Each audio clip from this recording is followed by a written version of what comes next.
السلام عليكم الاخوان. اليوم ان شاء الله غادي نهضروا مع الاستاذ المتخصص في سلاله الميرينوس وسلاله ليل دو فرانس. اذا اللي غادي يهضر معنا ان شاء الله وغادي يفسر لنا يهضر لنا على هذه السلاله هذه ان شاء الله، ولا جوج سلالات باش نقدروا اننا نتعرفوا عليهم اكثر. اذا Ok, donc on va parler maintenant avec Monsieur Bolmont. Bonjour, oui. Monsieur Bolmont. Oui. On est heureux donc de vous accueillir ici chez nous au Maroc. S'il vous plaît, est-ce que vous avez la possibilité de nous parler un petit peu de la race Île-de-France et dans un premier temps. Donc Île-de-France dans un premier temps. Après, on parlera de la race. Oui, alors, la race Île-de-France, c'est une race qui est mixte viande et laine. Et l'avantage de la brebis Île-de-France par rapport à d'autres races, c'est que c'est une brebis qui se désaisonne, elle peut avoir des agneaux toute l'année. Vous avez des races comme les races anglaises, les Texels. Les Texels, ouais. N'ont jamais d'agneaux à l'automne, ils n'ont des agneaux qu'au printemps.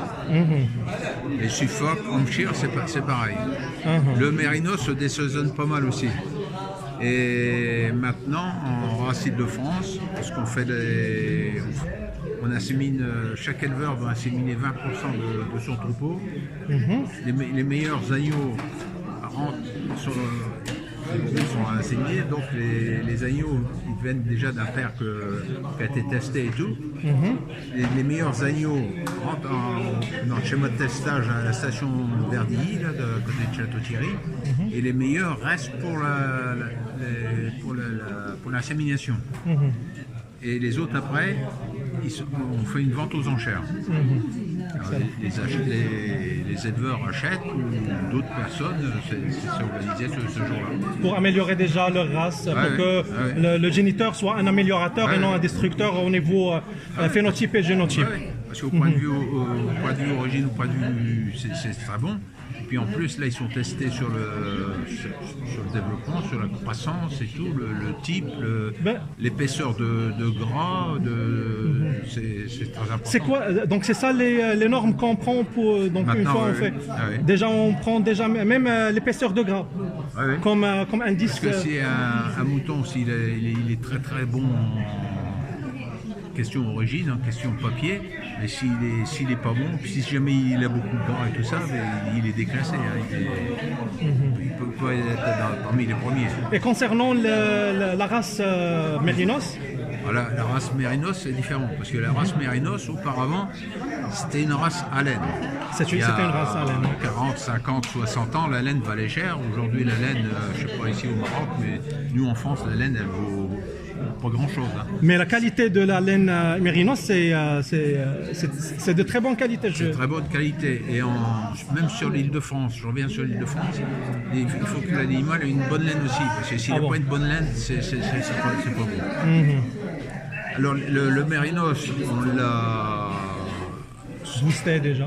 On l'a, peu de temps qu'on vient ici, on l'a, comment dire, on l'a amené génétiquement et tout ça, un peu avec l'œil de France, parce que maintenant le Mérinos, avant il est derrière, il n'avait pas de conformation.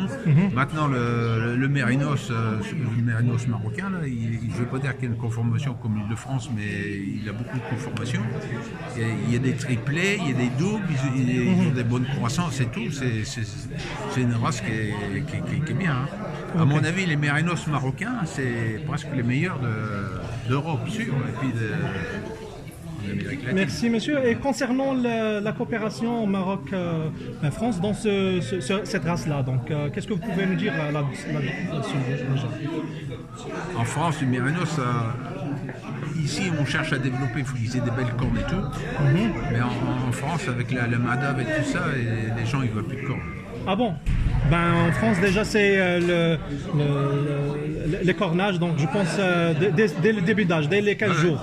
Dès les 15 jours et même l'encodage, donc pour enlever les cornes. Des petites cornes ça va, mais des grandes cornes. Parce que ça peut causer des accidents déjà et plein de choses, n'est-ce pas?